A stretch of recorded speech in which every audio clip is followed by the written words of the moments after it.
So I want to move that one. So that is the. So we got to move blue head guys. Yeah. And To then, someone's. and why am I not getting Okay. my other We're gonna one? have to get this live. So that's what she needs to wait on a second. Okay, so that is fine. Let me fix 2.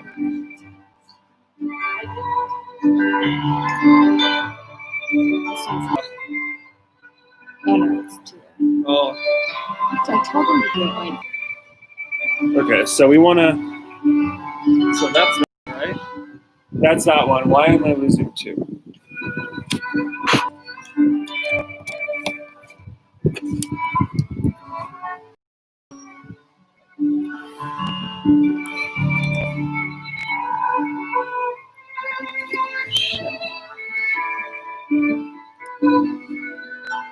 Oh wait, that is that one. That's okay. the that's So I'm losing this one. yeah.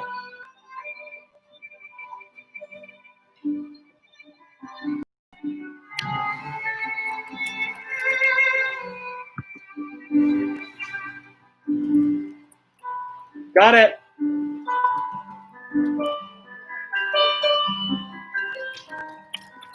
Waiting everybody on over there. It's looking right at the chair though. Which one is this? That's that guy.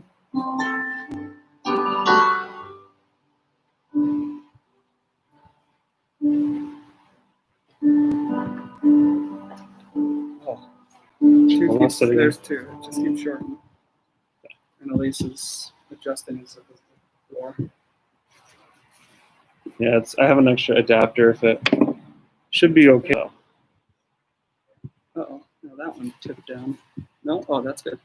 Okay, so this is so that's this the one podium. here. That's yeah. one, yeah. And 2 is okay. Well, we'll let you work out now that we're put another adapter on. Hey, doll. Hi. Do you need help with anything? We're just trying to get this set up. Do you guys need a hand? I think we're okay. Okay. Hi, you look so nice. You too. Are we good? What, are they waiting on us?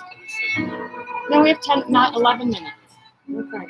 Okay. I was doing mine, I got all excited, so I just said, all right, I'll go over there. What is she doing? Saying we need to do stuff, we need to get going, or what?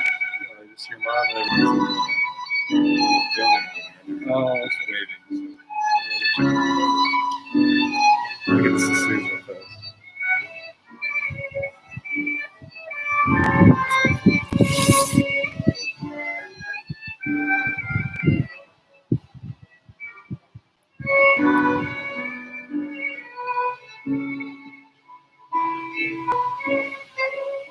You happy with that? Yeah, because Jana's gonna stand right there. Yeah. Yeah, correct. Okay, so I can zoom in a little more if you want. Yeah, let's do just like this if we can.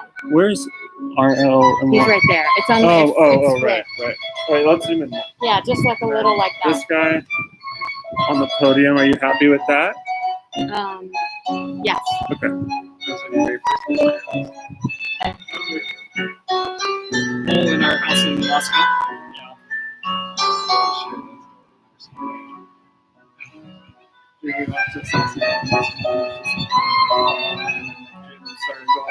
Yeah. She's watched it 1,000 times. A billion times, nay.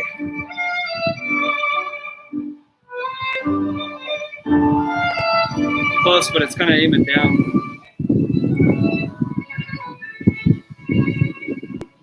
Well, Jana's gonna stand there. Oh, okay. I think that's fine. I think that's Okay.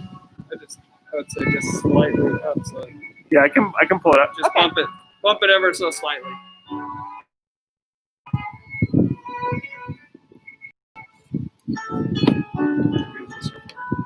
Yeah.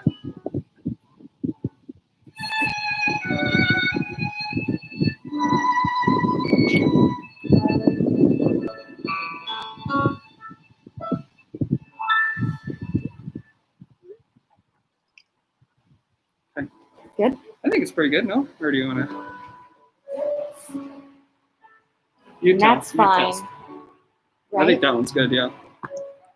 Hold on a second. That one keeps cutting out. Yeah, no, it's not that one.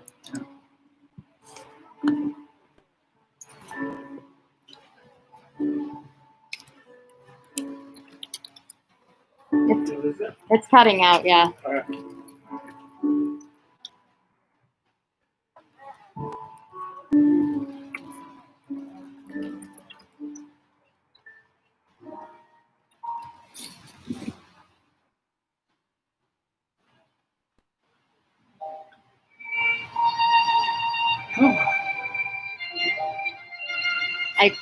I don't see anything.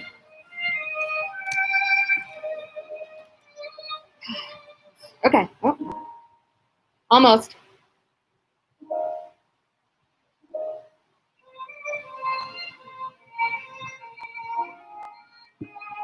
It's still black. Okay. We're ready to bring the beer, didn't we?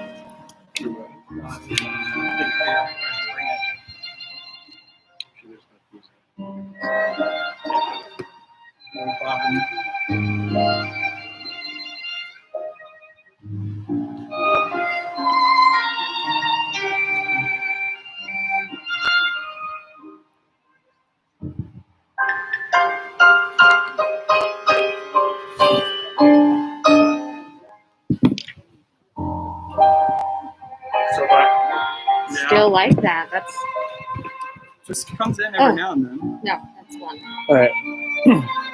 I'll get it. Okay. You guys do what you need to do. I'll Okay, fix that. at least we got one working. Yeah.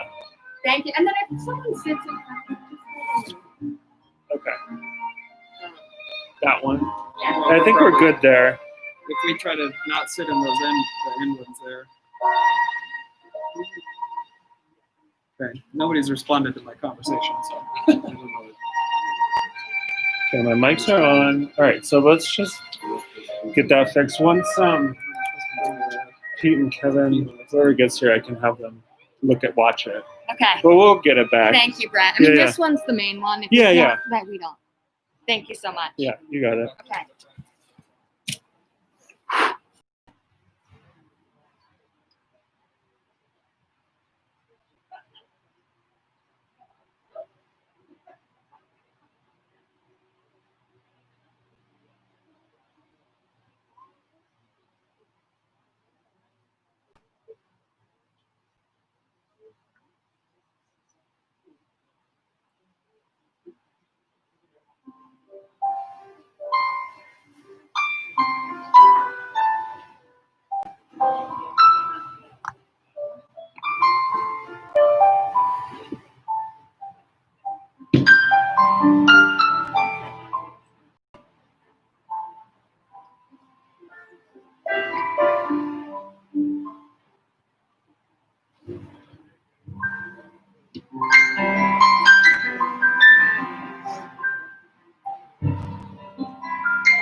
Grandson.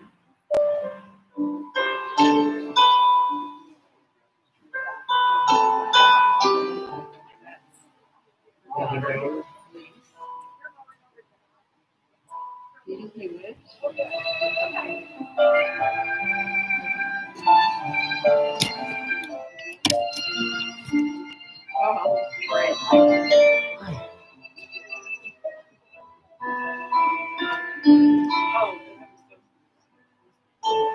Excuse me, the amount of cars. Wow, I believe that. Well, thank you.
You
took that picture too.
it's so pretty. Yeah, and then I got, this is the podium for it.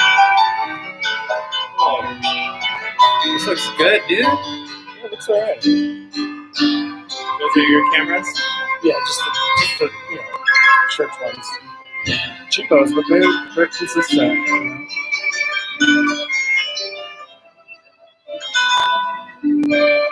I'll just be standing here. And it's live and it's going Yeah. well. Yeah, they got 27 people watching. Oh. Live on YouTube. Cool, man. I almost like to.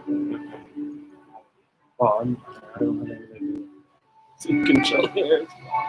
I saw Peter and Daniel drive up. It's crazy. I know he's gonna stand back here too. We can get some like.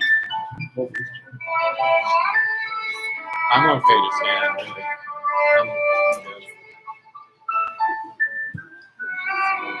That's beautiful. It's such a good day for it too. Like it's not too hot today. Where's the fam at?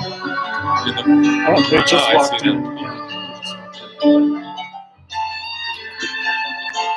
Could you do me a favor? Yeah. Could you tell me if the red light is on that road light? Yeah. It's green.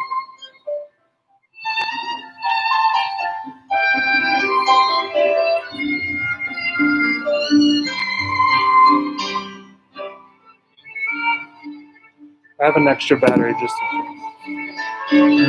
So far, I'm getting good reviews.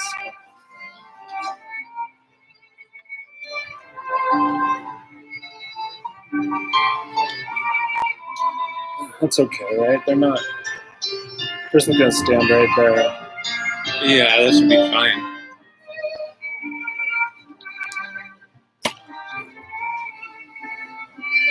Do you want me to go adjusting cameras? No, I think we're good for now. But yeah, if things go awry.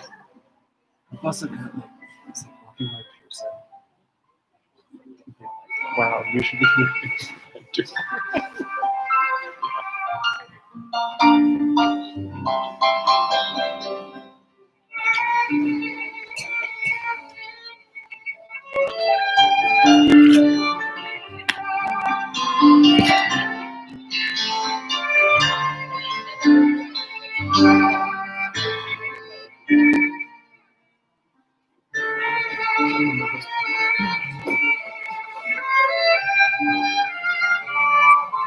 Hey boys.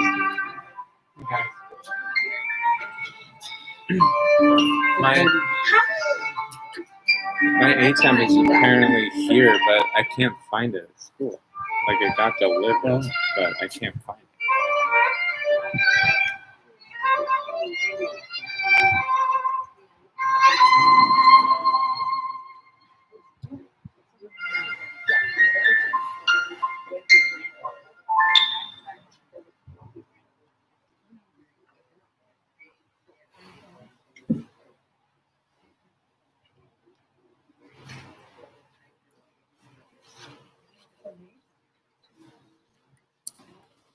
Good afternoon, everyone.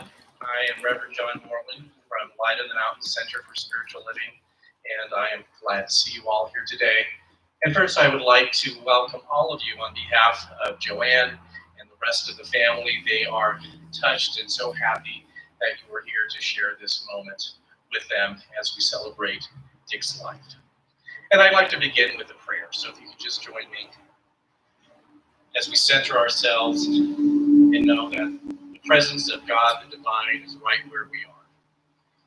It is a power and presence that is the center of all things. It is in the center of each one of us here, our families, our community. It is at the center of this memorial and celebration of life. And it is absolutely a presence, a loving presence, that is within the presence of Dick right now. So I am so thankful that this is so. I'm so thankful that this presence is with us in both our joy and our grief as we move forward and make sense of life as it presents itself. So I simply give thanks and express my gratitude. Amen. You know, Dick had most best friends of anyone I ever knew. And I don't want to embarrass you because I think if I asked you to raise your hand if you were Dick's best friend, probably most of you would raise your hand, and then you would begin to wonder about, I'm not the best friend? And let me tell you why I think that is. And I think you will most likely agree with me. Dick has been an example for me in my life and what I do for a living, because I have never met anyone who is as present with someone when he is in a conversation. Have you noticed that? That when you were having a conversation with Dick, you were the most important person in the world. Whatever you were talking about was the most interesting thing he ever talked about. And if it was something that he didn't know about or hadn't heard of, he would be so excited to hear about something completely new. He was completely with you 100%. He never looked at his watch. He never looked at his phone when there was a little ping because there was a text message. He never said, I have to get that call. He was right there. In fact, I never heard his phone ring or ping when I spoke to him. I think it was intentionally off. And I've spoken to many people over the years, especially Dick was a member of Light in the Mountains. And every once in a while, we get someone brand new in the door that's visiting, or maybe they just moved here. And 3 or 4 people in the last couple of weeks told me how on their first visit, that one of the first people they spoke to was Dick. And how Dick was a one-person welcoming committee. And they weren't maybe even sure about me or anybody else, but they knew Dick was good, so that they were coming back. So it's such an inspiration to me, and I think for all of us, to live up to what Dick's example has for us. You know, in celebration of life, they are a time of grief as well as great joy as we remember and celebrate someone that we have loved who has passed. And it brings up uncomfortable questions within us, and honestly, questions that I couldn't even begin to answer. In fact, I put them under the list of unanswerable questions. You know, the larger than life. You know, what happens next? What's the journey of our soul or presence after here? And I know we all have different faiths and beliefs, and we all have different answers to that according to them. But let me let you in on a little secret. None of us really know. But I will tell you what I believe, regardless of not having any evidence. What I believe is that when we leave our earthly time here, we are met with great love, with assistance, with healing if needed, and that we don't become less of who we are, we become more of who we are. And that it is the next chapter of a great eternal journey. Again, I have no proof that that's what I believe. So I believe that Dick is in some really interesting conversations right now. And he's getting some new information that he never had before, and he's very excited about it. And I know he will probably try to share it with us at one day when we have our turn at what's next. So I think one of the best things that we can do when we come to celebrate someone's life is to remember them with a purpose, and to remember them in a way that we can try to emulate some of their best qualities. So my intention today is to be even more present with people. As I am in one-on-one conversations, to really follow his example, be there 100%. And I know that if I can just do a little bit more, just kind of get a little bit closer to his example, that I think I will have done a good job in remembering him, honoring who he is. So that's all I have to say for right now.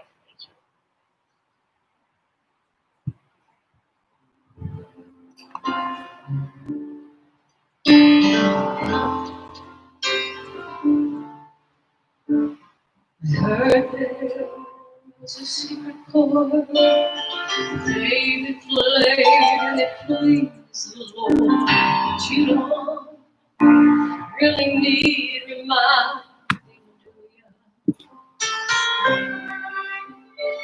It goes like this: before the fifth, the powerful, the major lift, the baffled king composing. Hallelujah,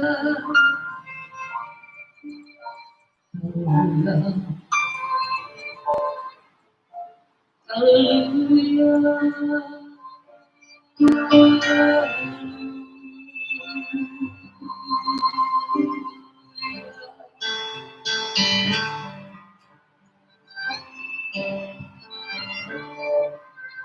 my faith was strong, I needed proof.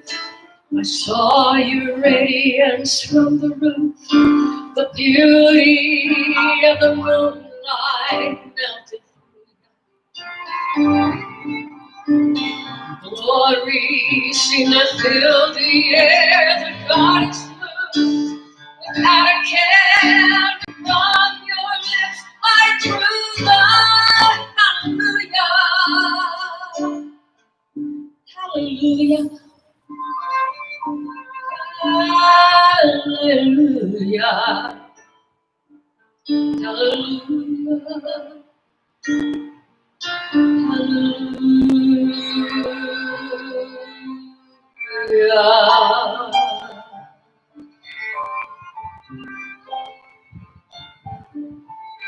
Know that I've been here before. Seeing this room, I've walked this floor. I wandered all alone before I knew you. When I saw your light through the marble arch, your love soared like a victory march. Then called to stand unbroken.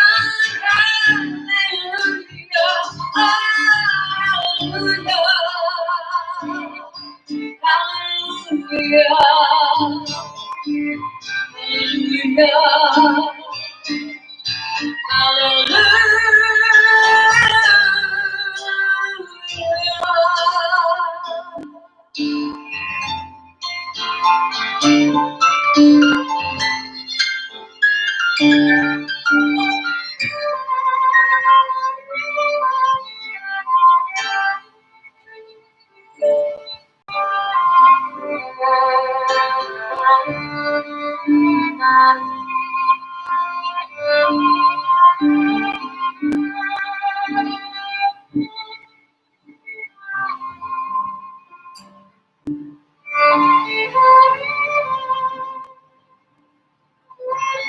more than just a God above.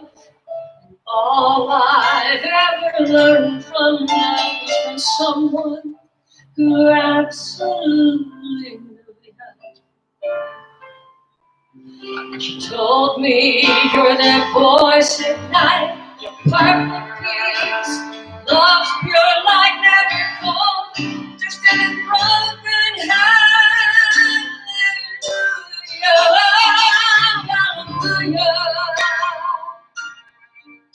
Hallelujah, hallelujah, hallelujah,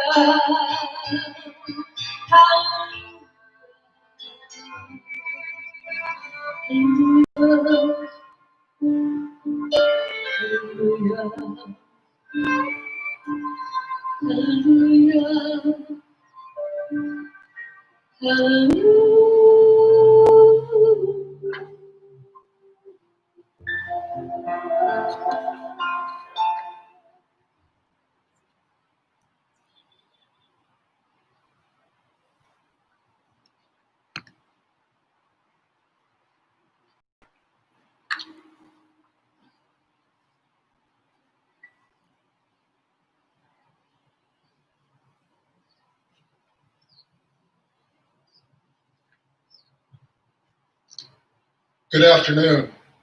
I'm Al Stevenson. Gail and I have known Dick and Joanne since the 1990s. We spent time together socially, playing tennis, traveling to USTA tennis tournaments, and side by side during Dick's cancer journey over the last 4 years. When Jo called me last week, she said she and her family would be honored if I spoke at Dick's celebration of life today. Jo, Allison, Meredith, Andrew, and Elise, the honor is truly mine.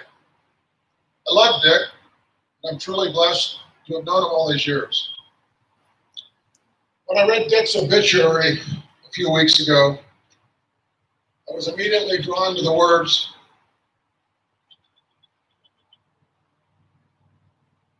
Dick loved life to the fullest. Not lived life, but loved life.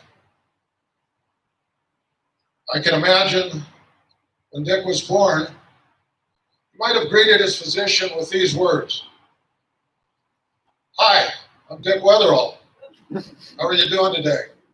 Please tell me a little something about yourself.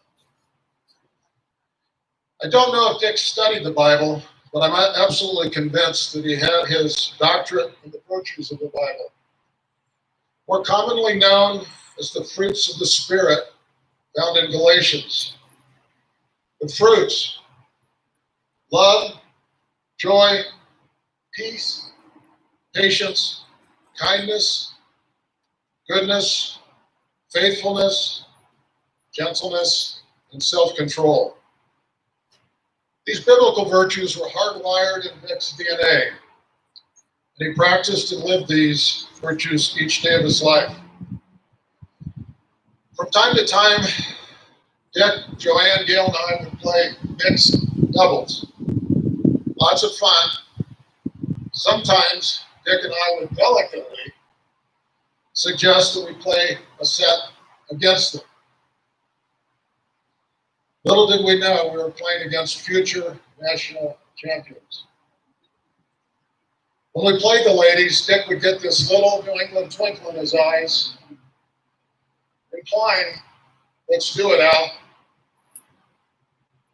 Now, Joanne and Gail appreciated good tennis, but not necessarily when it was coming from Dick and I across the net. Joanne said Dick couldn't walk for a week after some of our matches. Joanne and Gail traveled a lot to lots of USTA matches over the years, and Dick always went along to cheer on their team. Sometimes they would share a hotel room together, 2 queen beds. Dick coined the affectionate term for Gail, sister wife.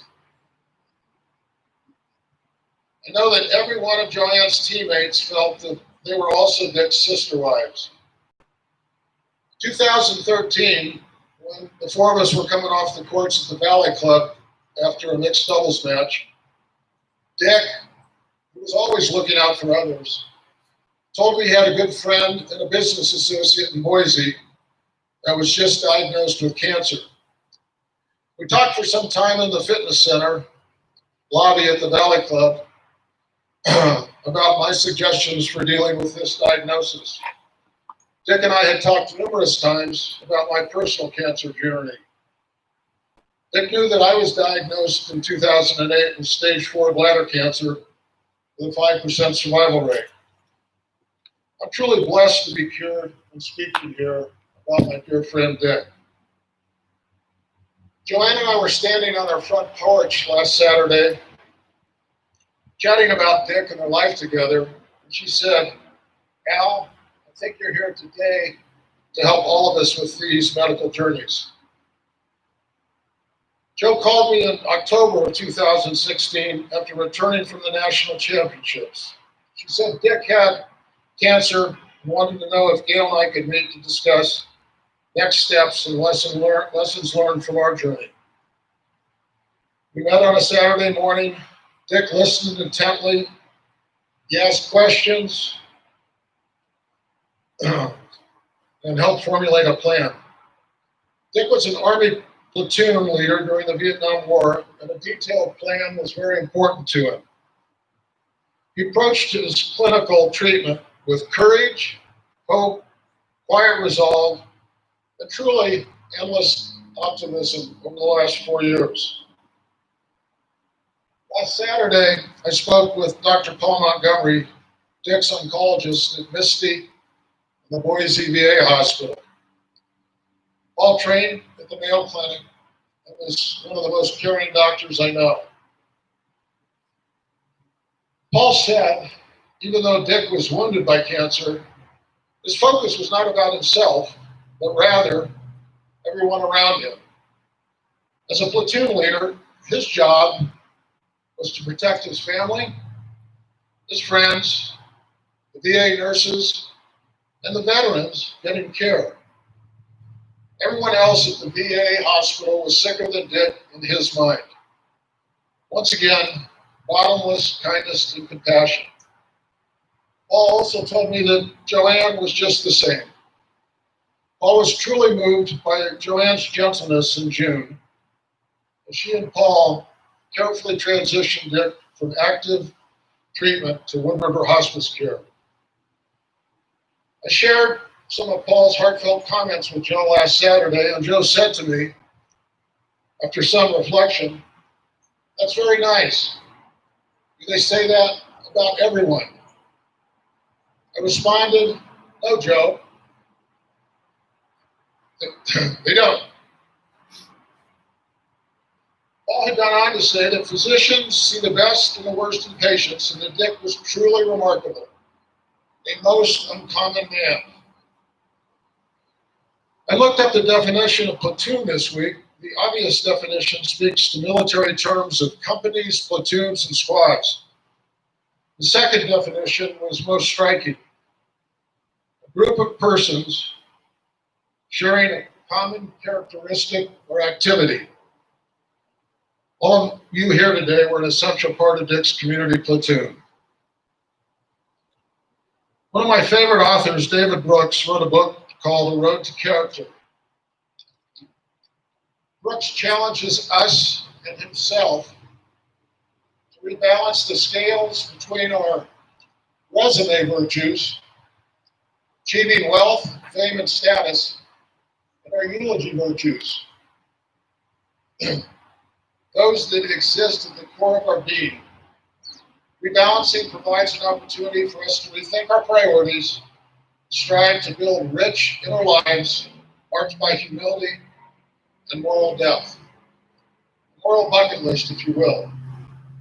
Dick Wetherell focused his life on these eulogy virtues, and we are all blessed that he did. Joanne told me last week that she was spending precious time with her family and her 6-year-old grandson, Eli. During quiet moments with Eli, Joe would tell Eli, "Eli, you're the love of my life." Eli looked up at her last week and said, "Grandma, you're the love of my heart."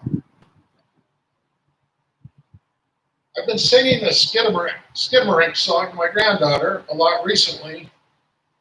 And in the afternoon, we love you in the evening, underneath the moon.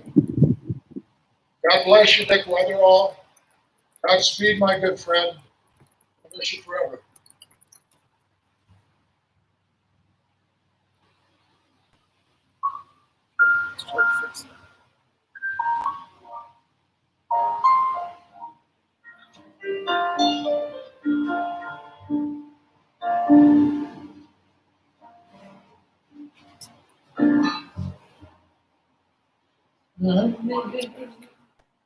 Amazing grace, how sweet the sound that saved a soul like me.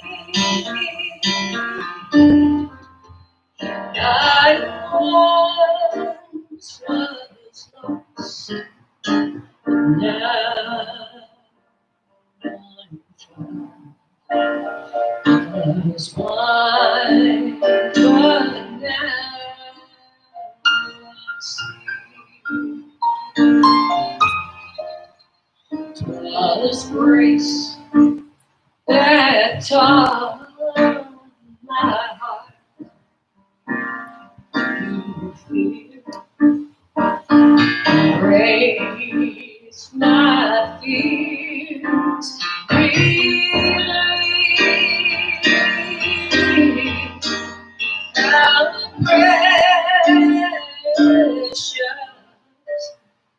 did that grace appear?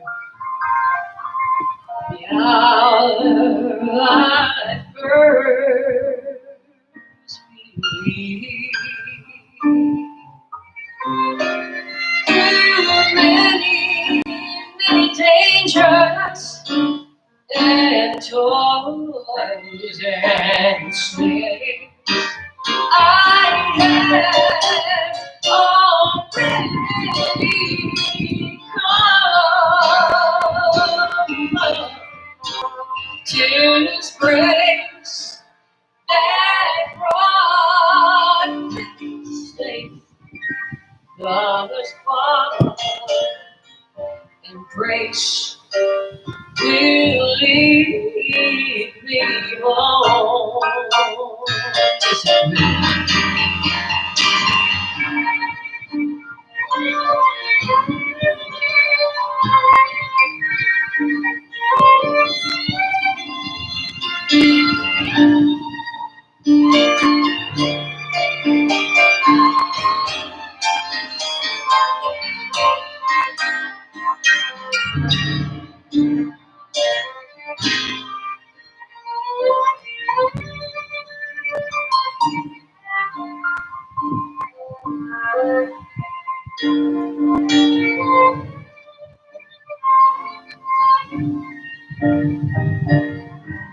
Oh, the Lord has promised good to you and me. His word I hope secure. I said He will shield or shine me as long as life.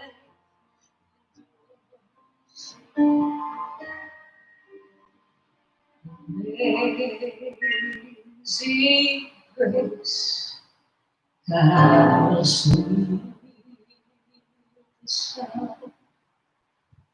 that saved a soul like me.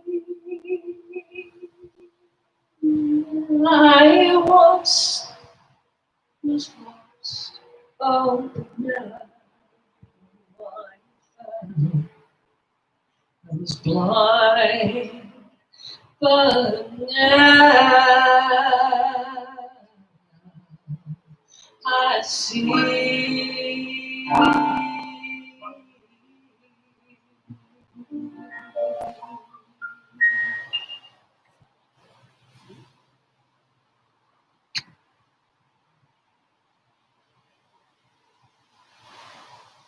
Good afternoon, everybody. Joanne, I'm so glad to be here. Thank you. I first met Joanne nearly 30 years ago, and soon after she met Dick, I was introduced to him. She was glowing, so was Dick. Whenever our paths crossed over those ensuing years, I was struck by two things. First, that glow of their young love never, ever dimmed. Joanne and Dick were meant to be together. Theirs was a beautiful love. They walked side by side, laughing through the good times and propping each other up during the harder ones. This love story reached its pinnacle when, just days before Dick died, he said of his soulmate, "All I want is to be able to see her face." The other thing that struck me over the years was what Reverend John talked about. The conversations with Joanne and Dick had a fullness, a quiet, deep, unspoken sense of understanding, caring, and concern on their part. No two people were more present when they talked to you or made you feel more like you really mattered. I know you know that of which I speak. You, I'm sure, are here in part because you also share that same magical, deep sense of connection with Joanne and Dick. Okay, listen to this, but keep in mind it's only the short list. Boats, skiing, fine dining, sailing, business, tennis, travel, golf, camping, sports cars, family, friends, dogs, Joanne. And the icing on the cake? A sports car procession as a tribute. Dick knew how to pack it in. He got such a kick out of life. No wonder his obituary said he had a gift of being able to light up a room with his presence. And no wonder someone on Facebook described him as a beacon of light. His smile was wide, his enthusiasm infectious, and as Joanne put it, he loved the human spirit. Dick found pure joy and love in everything and everyone. He simply adored life. And when we were in his orbit, we were lifted up with his zeal. I mean, in his presence, weren't you happier? Weren't you sure to have a really good time? Dick grew up in a farming community in central Massachusetts. He spent his summers barefoot, picking apples and vegetables and selling them at a roadside stand. He played baseball on a mowed hayfield. When a friend asked how many were on the team, Dick replied, "Only me and one other. You needed a lot of imagination." After Dick died, this same friend wrote about first meeting Dick on the stairs in an apartment building. Dick was carrying $1 a day rental TV up the stairs. It was the early 70s, and the friend described their subsequent shared experiences as young family men in Massachusetts. It's no surprise that kids gravitated to Dick. His friend reported that Dick always had some contest going for them. How far could the kids swim underwater? How long could they hold their breath? How far could they spit? Dick never lost or forgot his beginnings. Although he achieved considerable success, he never lost his humility, and he never saw himself as a big deal. And I dare say he also never lost his untarnished sense of childhood, delight, and wonder. His joy carried him all of his days, from start to finish. It wasn't as though Dick didn't have dark days. We have heard about his determined battle with cancer. What most of us never heard too much about were his days in Vietnam, which Al mentioned. Drafted out of college in 1969, Dick became an Army infantry platoon leader. There are medals over on the table where you can see how he was honored for his distinguished service. But like so many veterans, he rarely talked about those times, although he and Joanne marked his August 17th homecoming with an annual margarita. It wasn't until 2005, after Elise invited Dick to a Wood River High School program honoring veterans, that Dick said, "This was the first time I've been thanked for my service." Steadfastly loyal, he was proud of his nation, grateful he had played a part in our history, remaining forever a true patriot. While we saw the outward sunshine and joy that were Dick, there was also an unseen, very solid faith foundation that sustained him. Raised a Christian Scientist, Dick believed in the power of positive thinking and saw himself as perfect and healed. He and Joanne shared a deep spirituality that helped them stay the course, unwavering in their positivity. As Dick got sicker, Joanne got more protective in guarding Dick's determination that people see him as Dick, not as Dick with cancer. So what do we do now? How do we who loved Dick fill this gaping hole left by his death? How do we reconcile the loss and temper the sadness of losing this North Star, a teacher who showed up and without ever even intending to, taught us the power of love? Well, I believe we grieve and we celebrate and we remember Dick by giving our grief legs, by actively striving to live the way Dick taught us by his example. We have been blessed by his presence, but it seems to me that that comes with an inherent responsibility. Our lives continue differently, but more meaningfully, because we have been offered, each of us, a chance to carry on Dick's baton, to carry his legacy forward. It's a tall order to live more passionately and more compassionately, to reach out more, to laugh, to love, to stay positive in the times of great challenge, to find the joy and spread it around. We have embraced Dick's lessons and his extraordinary life, and together we carry on. We carry on for him, and we carry on because of him. We have been changed by Dick, and by our actions, by putting legs to our grief, we can now show his influence on us. We go forward, knowing that beyond the tears and the clouds and the storm, a rainbow emerges.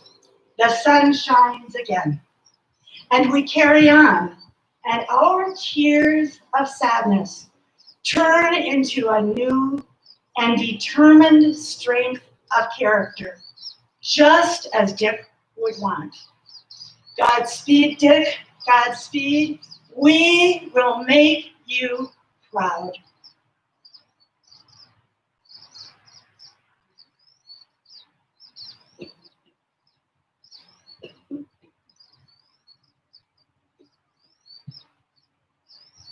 If you look at your program, it says right now, shared memories. And so Joanne wanted to give some of you an opportunity to tell a brief story or just a word or two of your experience with Dick. But to start will be Meredith, Dick's daughter. And so now you can kind of bring to mind what you might like to share and come on up afterwards.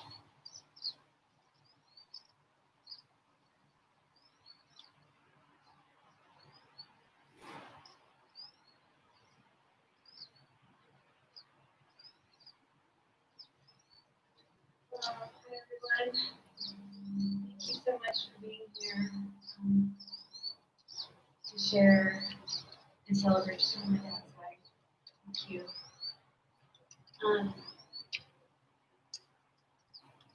Boy, it's so hard to capture the essence of my dad in words. You know, so many years of great support and love.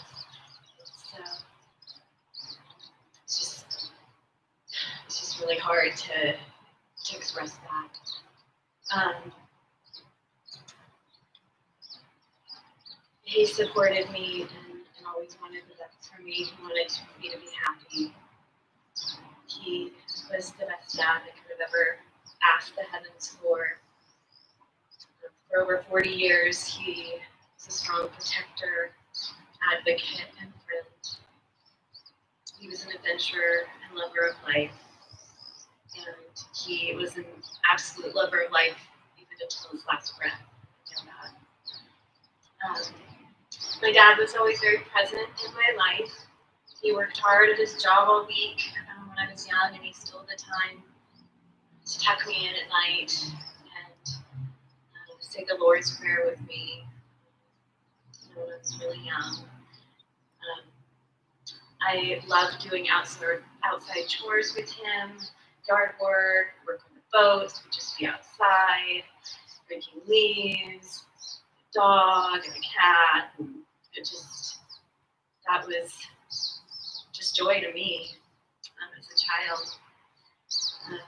My dad's adventurous spirit brought us on camping trips, overnight boating trips, ski trips. My friends loved my dad. He was always that one who was, he would either suggest or volunteer to take us all on some kind of weekend ski trip, and he loved it.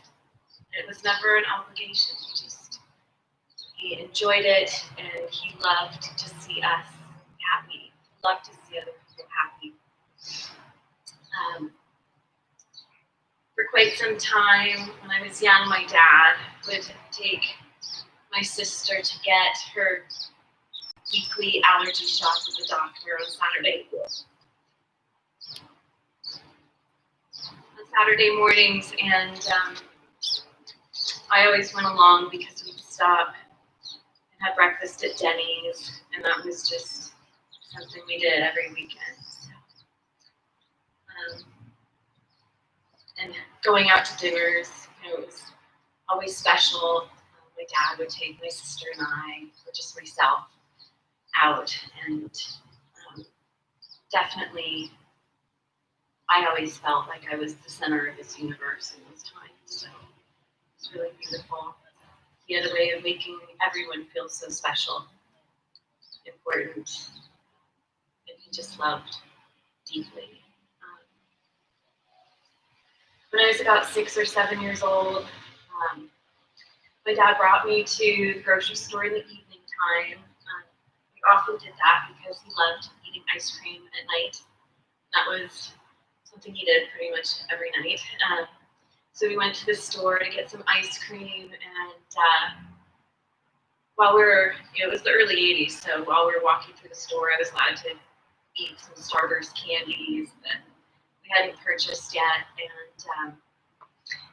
and we left, we went home, and at some point I realized that maybe we hadn't paid for the Starburst candies, and I panicked, and I was so upset, and didn't want to steal something, and I know it was 50-cent piece of candy, and the store probably didn't care, and no one cared, but I cared. It was really important to me that we set this right. So we drove back to the store, and they were already closed, and we knocked on the windows until a clerk came and assured us that we had paid.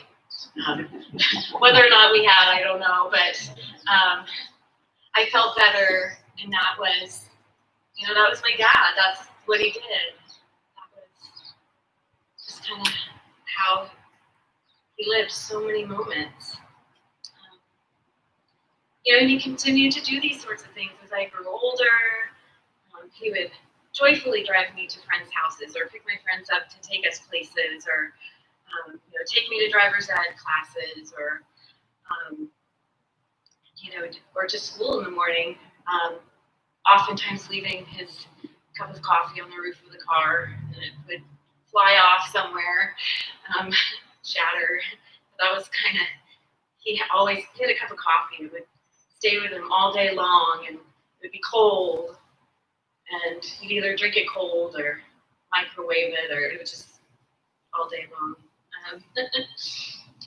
And the countless times he helped me move over and over to different apartments and houses. That was just, he was always there helping. He was always up for a good adventure. In my younger years, when there would be a big snow, of course, he would cancel school, and he would get up before the sun came up, and he would drive to the store to get donuts so that he could be the first person to set tracks in the deep snow. And that was what he loved to do. And then, it was exciting. We'd wake up, and there'd be donuts, and he had his adventure for the day, and that was really nice.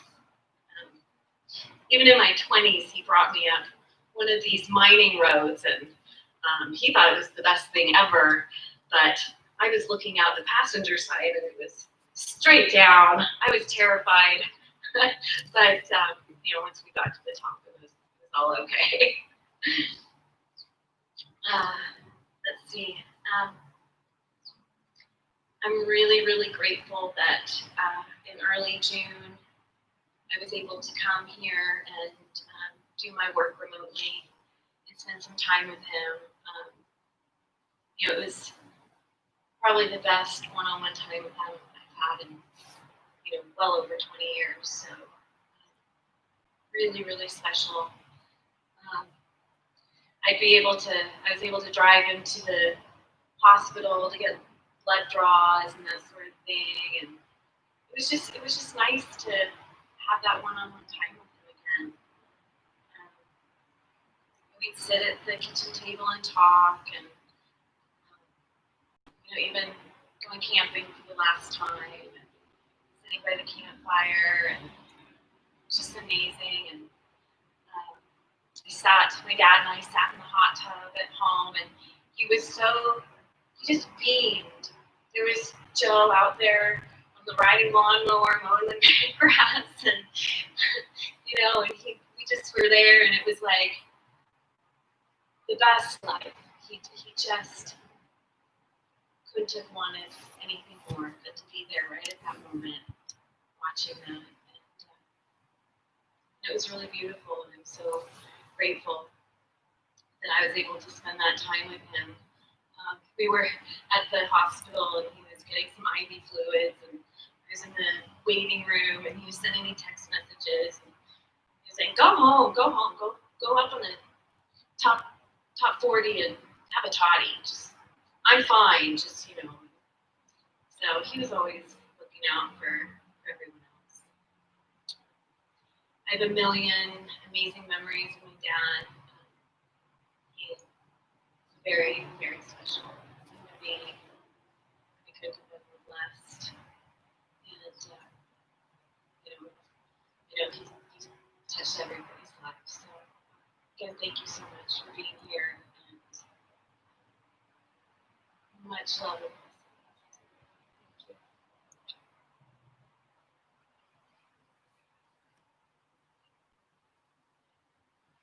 you.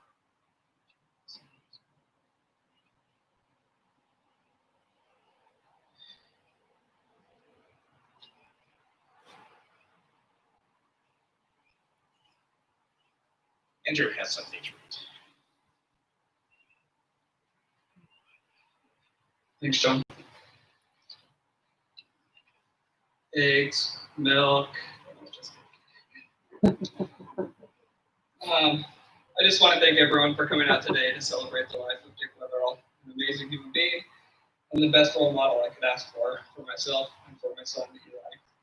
From the very first day I met Dick until his passing on July 1st, he had nothing but love in his heart for everyone and everything. Now we all get to share some of his love that's in each of our hearts. As we were setting up today, I thought about how Dick would have been here, matching us every step, as we unloaded hundreds of chairs, cases and cases of beer and wine, transforming this beautiful place into the party scene. He would have been up at 6 a.m. running errands to make this happen. He would have been up until the last person went to bed, just lending a hand and helping out. All of you know he would bend over backward to help any of us out. He would have even given us the shirt off his back, like he did today when I borrowed his shirt. He was always there for me whenever I needed anything, willing to just make it happen. I'm honored for Dick to call me his son, and I hope to make him proud every single day. One of the first memories I had with Dick was when he took me hiking to look out on Baldwin. I remember him running around the house making sure we had everything we needed to be prepared for the hike. That was another thing he taught me, always be prepared. We hiked all the way to Lookout with his dog paws. Right as we reached the top, a huge thunderstorm came rolling in. We were forced to huddle under the shelter underneath the lookout platform. We sat and talked for about 30 minutes while rain poured and thunder boomed. He made sure we made it home safe, probably because my mom would have killed him if something happened to me. I will always remember and cherish this memory I had with Dick. There are many other great memories of Dick, but this one will always be special to me. One of the things I admire most about him was his ability to walk into any place and instantly have a group of friends. No matter where we were or where we went, he always had best friends with anyone he met. We would search the party for him, and he would be surrounded by a group of total strangers who are now his closest friends, and you'd have thought they grew up together. As soon as we left, he told us all about his new pals. He would know all about them, where they were from, hobbies, what they did for work, and more. You know all of this because he truly cared about each and every person he met. Like everyone he met, I'm really going to miss Dick and cherish all the times we spent together. I only wish we had more time. Thank you.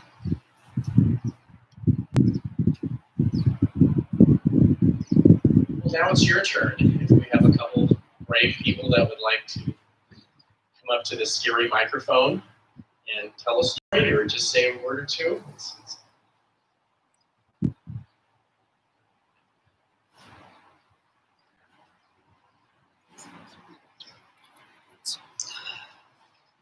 Good afternoon. I'm Jeannie Ballou, and I have the pleasure of working for Dick for the last 3+ years. When I first started, he told me, I don't know what you're going to do, but my wife thinks I need an assistant. And I looked around his office and said, why don't we start with filing? And if any of you ever knew his system or saw his handwriting, you knew what a chore that was I agreed to take on. So the entire time I worked for him, he had cancer. But we rarely talked about his illness until the end. His office was the cancer-free zone for as long as that was possible. We talked about life and insurance and boats and cars and dogs and golf and kids and my nonprofit work. He called it my value add, that we could chat about whatever came up. He was a great guy and an awesome boss. He taught me about insurance, the profession he loved. You would not be surprised to know he worked until the very end. Even when he was so sick in February, he was transferred down to Twin, and as soon as he's out of the ICU, Joe calls with an update, and oh, Dick wants to know, did I order that medical exam for that client, and had I heard from underwriting on this other guy? So for months from home, he continued to work, instructing me during COVID, sometimes hourly, on cases he wanted me to file or things he wanted to know wasn't happening. I got to see him that last time and give him a status on all his outstanding applications in process. Thank you again for that time. Before he passed, I got to give him an update of that a client that he had been pushing for this case for so long. 2 companies had denied the guy. Dick says, find this third one and tell him to sharpen the pencil. He got it done. And the client said, wow, I didn't think you could. I really don't need that much coverage. Can I take less? In fact, many of our clients and agents never even knew Dick was ill. And he would be very proud of that, I believe. He not only loved his work, he loved fast cars and he loved his friends. And he really loved beating his friends in fast cars. He shared that video a lot. I think I had that video and he was sharing it and sending me a list of people to share it with before the rest of you were off the track. He loved his dogs, and I will miss seeing him lay on the floor with Bella and Piper and giving them loves and hugs and treats. But mostly he loved his family. I never heard him say Joanne's name without smiling. And I hope you all know how much he cared for each of you. I hope that eases your heart just a little. I'll miss him too, and I hope to honor him in carrying on the work and the service that he provided. I was privileged to learn from him, honored to work with him, and grateful to call him my friend. Rest in peace, Dick.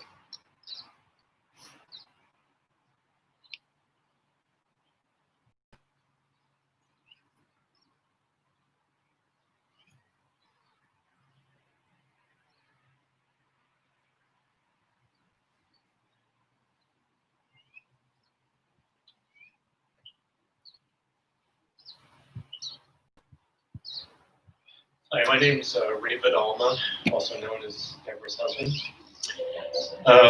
We've known Dick and Joanne for the better part of 20 years and are proud to call them friends, very good friends. And while I agree with everything that has been said about Dick today, frankly, he did a few things that were kind of annoying to me. A few years ago, Joanne and Deborah went on a girls' trip probably a dozen of them or more, and I was told very matter-of-factly, this is a girls' trip, no men allowed. Now, by coincidence, and this trip was in Europe somewhere in some river, by coincidence, Dick was going to visit his brother in Perugia, Italy.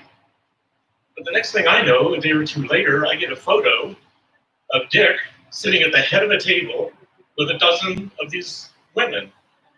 And I thought that was a little annoying. But then they give him a hat as a souvenir with a picture of the boat on it. And over the last few months, every time I'd see Dick, he'd make a special point of wearing that hat.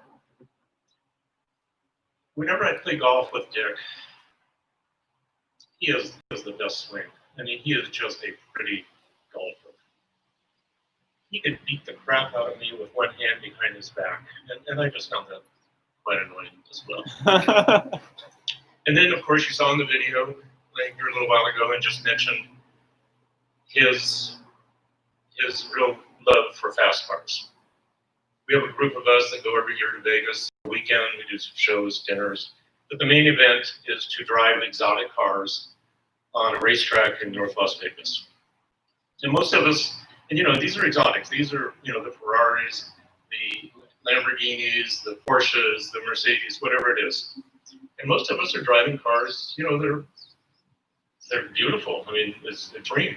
400, 500 horsepower. Well, Dick shows up and he gets this 700 horsepower Lamborghini Aventador. This thing is a beast. He gets on the track, never been on the track before with a car like this, and he just attacked it. He'd go by the start-finish line and let off of the next curve.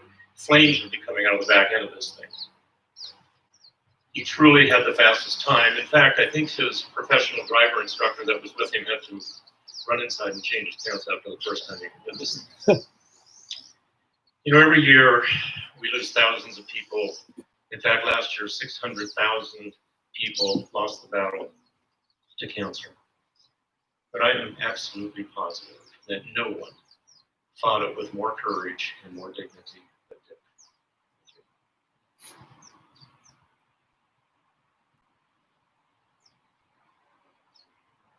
Probably have time for one more. One last person that would like to come up.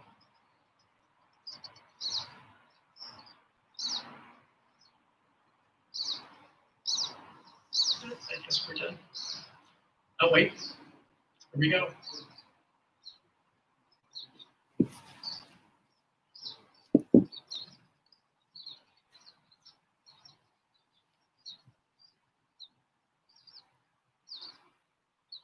Hi, I'm Pennywise. I've known the Wetherells ever since I came to Sun Valley about, oh gosh, I don't know, 10, 12 years ago. And since Ray found things about Dick, he could name the annoying things about Dick. As a female, nothing intended. I just want to say that, and I can speak for, I'm sure, every woman in this audience that had the privilege of meeting Dick at any one time. One of the things that I just admired so about him was he always made you feel, he was the most innocent flirt I ever met. He could make you feel like the most beautiful woman in the room. Of course, you know, if Joanne would walk by, then you'd lose his gaze. But he always just made you feel, as Dick's, his hello was Penny, or you know, what, Jane or Sue. I'm trying to think of names and I'm looking right at Deb and can't remember the name. But he would say, I haven't seen you in so long. You look absolutely beautiful. And he'd say all this with a Massachusetts accent, which you just couldn't have asked for a wonderfully beautiful blue-eyed man, make you feel just so special, and also know that the love of his life was his wife. He will be very much missed by the people that were coached to spend some fun time with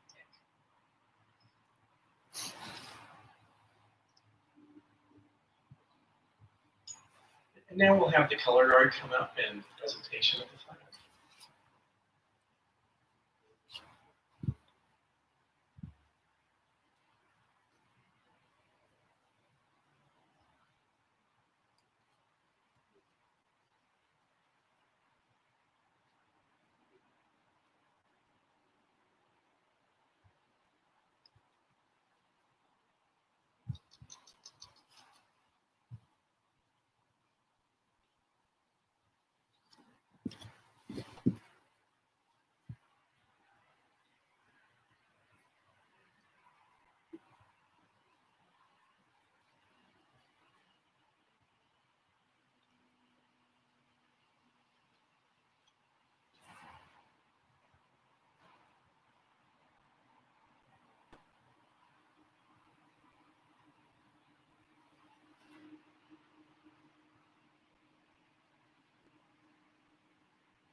So as we close today, I invite you to just close your eyes and just bring Dick to your mind's eye. Bring to mind a fun memory, a joyful memory, a conversation that you had with him. And as we all have those amazing thoughts, let us surround him with love and joy and our best wishes, knowing that he carries this love and joy and best wishes with him on his journey to his next step in life. That he is surrounded with our care. That he is complete and whole and healed. And within the perfection of spirit. I'm so grateful for this and so grateful for each person's presence here today who shares in this.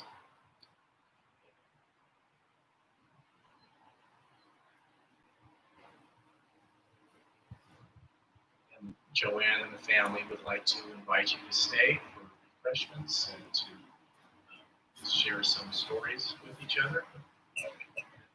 Good afternoon. Thank you for coming.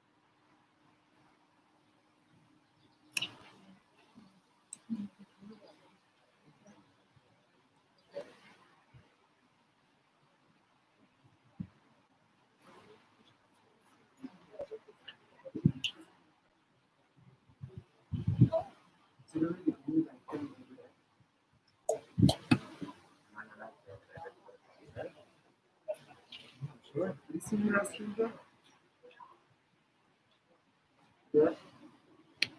Brett, do you know they're the only restrooms over there?